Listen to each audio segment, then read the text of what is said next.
Hello students. ये question है आपके सामने। इस क्वेश्चन में क्या दिया है, आपको एक सर्कल दे रखा है ये। अगर इस सर्कल का सेंटर फाइंड करो तो ये 4,5 आता है और रेडियस फाइंड आउट करो तो ये 2 आता है। अब क्या कहा है आपसे, कहा है the locus of the mid points of the chords of the circle. तो क्वेश्चन में जो सर्कल दे रखा है वो मैंने यहाँ दिखा दिया।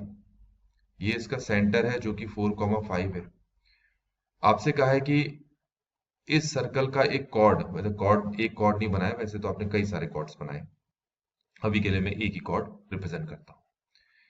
तो ये जो कॉर्ड है, सेंटर पे जो एंगल बना रहा है वो एंगल है थीटा आई। पहली चीज। अब क्वेश्चन में अगर आप आगे बढ़ोगे तो यहाँ पर तीन तरह के एंगल्स दे रखे हैं जो सेंटर में बन रहे हैं, थीटा 1, थीटा 3 और थीटा 2। क्योंकि यहाँ पर कई सारे कॉर्ड्स बनाए जा रहे हैं तो एक कॉर्ड थीटा 1 एंगल बनाएगा, दूसरा कॉर्ड थीटा 2 एंगल बनाएगा, तीसरा कॉर्ड थीटा 3 एंगल बनाएगा सेंटर पे। ठीक हो गया। अब जैसे मैंने, मान लो मैं थीटा 1 के लिए लेके चलता हूं अभी के लिए। तो क्वेश्चन में थीटा 1 जो एंगल बना रहा है कॉर्ड सेंटर पे, उसकी वैल्यू है पाई/3 और इससे रिलेटेड जो रेडियस है वो है r1। अब इसका क्या मतलब है, इससे रिलेटेड रेडियस? इसका मतलब ये है कि अगर मैं ये कॉर्ड यहां पर बनाता हूं AB, फिर से मैंने बना दिया, और सेंटर पे ये एंगल पाई/3 का मतलब हो गया 60, और इस सर्कल का जो रेडियस है वो आपको ऑलरेडी 2 दे रखा है। अब ये जो सेंटर है, यहां से अगर मैं एक परपेंडिकुलर ड्रॉ करूं ए बी कॉर्ड पर, ये एम जो पॉइंट है इसके कोऑर्डिनेट में मान लेता हूं एच के। अब आपसे कहा है कि ये जो कॉर्ड है, इस कॉर्ड का जो मिड पॉइंट है एम, उसका आप लोकस फाइंड करो पहले। ठीक है। तो जब लोकस फाइंड करोगे तो उसका जो लोकस बनेगा वो एक सर्कल होगा, और उस सर्कल का अपना क्या होगा, रेडियस होगा। तो मैं एक बार जरा फाइंड करके आपको दिखाता हूं। इससे पहले आप ये देखें कि ये पूरा एंगल 60 था, तो फिर ये एंगल कितना होगा, 30। तो फिर ये एंगल कितना होगा यहाँ पर, 60। तो मैं क्या करता हूँ, ओ एम निकाल लेता हूँ। तो उसके लिए मैं क्या अप्लाई करता हूँ, sin 60 equal to O M over O A. तो ये तो हो गया √3/2 equal to O M over O A. O A की वैल्यू कितनी है, 2। 2 ही है ना। ये कैंसिल हो गया, तो हमारे पास ओ एम कितना आ गया, √3। यहां तक समझ में आ गया होगा, ध्यान से देखना। ओ एम हमारे पास √3 आ गया। ओ एम क्या है, उसकी जरूरत पड़ेगी। अब ओ के कोऑर्डिनेट हमारे पास है 4,5 क्वेश्चन के अकॉर्डिंग, और m के कोऑर्डिनेट हमने h के ले रखे हैं। तो अगर मैं ओ एम निकालूं, मतलब डिस्टेंस फॉर्मूला अप्लाई करूं, तो ये हो जाता है h-4 का होल स्क्वायर प्लस 5 - k का होल स्क्वायर। तो ये हमारे पास ओ एम आ गया। पर ओ एम तो ऑलरेडी हमने √3 के बराबर निकाल लिया था। तो अगर मैं दोनों ओ एम को बराबर रखूं तो ये कुछ हमारे पास इस तरीके से आएगा, स्क्वायर रूट इक्वल टू √3। अब अगर मैं स्क्वायरिंग कर दूं तो h-4 का होल स्क्वायर k-5 का होल स्क्वायर इक्वल टू ई हो जाता है 3। 3 मतलब √3 का स्क्वायर। तो इस हिसाब से देखा जाए तो जो मिड पॉइंट है उसका लोकस एक सर्कल ही बन रहा है, जो कि क्वेश्चन में भी कह दिया था। तो इसका मतलब है लोकस ऑफ, मैं यहां पर लिख के दिखाता हूं, mid point of A B. A B का जो मिड पॉइंट है, जो कि एम है, जिसके कोऑर्डिनेट एच के हैं, तो उसका लोकस आ गया आपके पास, क्या आया, x-4 का स्क्वायर y-5 का स्क्वायर इक्वल टू √3 का स्क्वायर। यहां तक क्लियर है?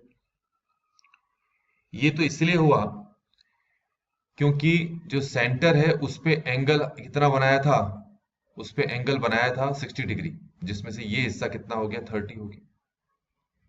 तो अब आपको पता लग गया होगा कि जो एम मिड पॉइंट है, इसका जो लोकस बनेगा, उस लोकस का जो लोकस बनेगा वो लोकस क्या होगा, एक सर्कल, और उस सर्कल का जो रेडियस होगा वही ओ एम होगा आपका।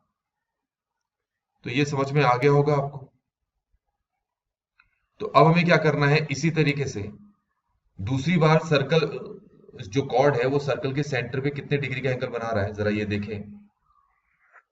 तो फिर से बना दिया मैंने ए बी, ये हमारे पास बन गया, तो पूरा ये एंगल 120 होगा, तो ये 60 होगा, तो ये फिर 30 होगा। ये तो 2 हमें पता ही है, ये O है, ये M है। तो अगर मैं इस बार साइन 30 इस्तेमाल करूं तो ये OM/2 हो जाता है। तो सॉल्व कर रहा हूं तो OM हो गया 2। इसका सीधा सा मतलब ये हो गया कि जो कॉर्ड सेंटर पे 2π/3 एंगल बना रहा है उससे रिलेटेड जो रेडियस है R3 उसकी वैल्यू 1 है। θ1 से रिलेटेड जो रेडियस है R1 उसकी वैल्यू हमने पीछे भी √3 निकाली। तो अगर इन दोनों रेडियस को मैं यहां पर पुट कर दूं तो मुझे R2 की वैल्यू मिल जाएगी। तो R1 है √3 का होल स्क्वायर, R2 हमें पता नहीं है, और R3 है 1 का स्क्वायर। सॉल्व कर रहे हैं तो शायद R2 हमारे पास √2 आ रहा है। इसका मतलब ये हो गया, क्या मतलब हो गया, ध्यान से देखेंगे। इसका मतलब ये हो गया कि अगर हमारे पास एक दूसरा कॉर्ड बनता है AB, जिसके सेंटर पे कितना एंगल बनता है हमें पता नहीं है, लेकिन क्वेश्चन के अकॉर्डिंग एंगल बन रहा है θ2। ये तो ओरिजिनल सर्कल का रेडियस है, ये O है, ये M है। तो आपको पता है OM क्या है, M का जो लोकस है, जो कि एक सर्कल है, उसका रेडियस। ऐसे तो बनेगा ये इस टाइप से। तो अब देखिए OM क्या हो गया, इस सर्कल का रेडियस, और हमने रेडियस निकाल लिया है। θ2 एंगल से रिलेटेड जो रेडियस R2 है वो हमने निकाल लिया, जो कि √2। इसका मतलब OM हमारे पास कितना है, √2 है। ठीक हो गया। तो मैं क्या कर लेता हूँ, ये वाला एंगल निकाल लेता हूँ, इसका नाम अल्फा रख लेता हूँ। तो अगर मैं लिखूं sine alpha equal to OM/2, तो OM हमारे पास कितना है, √2/2। तो सॉल्व करेंगे हमारे पास √2 आएगा। तो अल्फा की वैल्यू कितनी आ गई हमारे पास, 45। यहां तक समझ में आ गया होगा। इसका मतलब ये हो गया यहाँ पर जरा, कि ये वाला जो एंगल है, ये वाला एंगल जो है 45 हो गया।